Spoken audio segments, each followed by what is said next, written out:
So Dashain सकिसक्यो, तिहार आउन अझै टाइम बाँकी छ अनि यो बीचको बिदाहरू आएर अक्वर्ड के। इट्स फाइनली त्यो टाइम अफ द इयर जहाँ तिमी र नेपालको 275 वटा एक्स सांसदहरूमा एउटै मात्र सिमिल्यारिटी छ कि दुवै बेरोजगार छौ। अब यो बीचको बिदामा के गर्ने त? पिस या शान्तको खोजीमा ट्रेकिङ जाउँ भने मौसम यस्तो छ कुन बेला सुशान्त भेटा पुऱ्याइदिन्छ थाहा नै हुँदैन।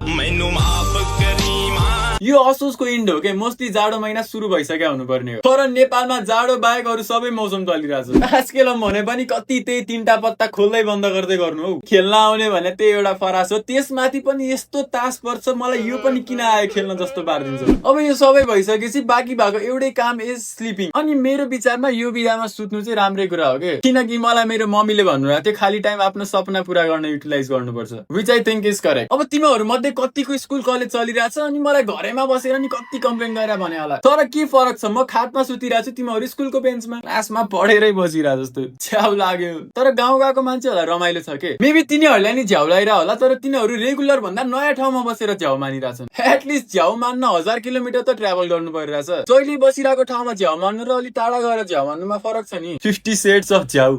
अहिले मैले तिमीहरूलाई यो सब भन्दै गर्दा तिमीहरू सोध्छ होला यस्तो त कति अल्छी, तर म सधैँ यस्तो थिइनँ के। धेरै अघिको कुरा त होइन, त्यही 18 वर्ष मात्रै भयो होला, म पनि एक्टिभ थिएँ के, मैले नि जितेकै हो स्पर्म रेस। तर त्यसपछि कसले आँखा लगाइदियो कमब्याकै भइरहेको छैन। So that's it. तर के पोइन्ट थियो त यो भिडियोको? टु बी अनेस्ट केही पनि थिएन। मैले बनाएँ किनकि म बेरोजगार हो, तिमीहरूले यति लास्टसम्म हेऱ्यो किनकि तिमीहरू महाबेरोजगार हो। त्यही हाम्रो बन्डिङ भयो। ल यही खुसीमा लाइक र सब्सक्राइब गरेर जाऊ, म पनि गएर घुम्न जान्छ मलाई।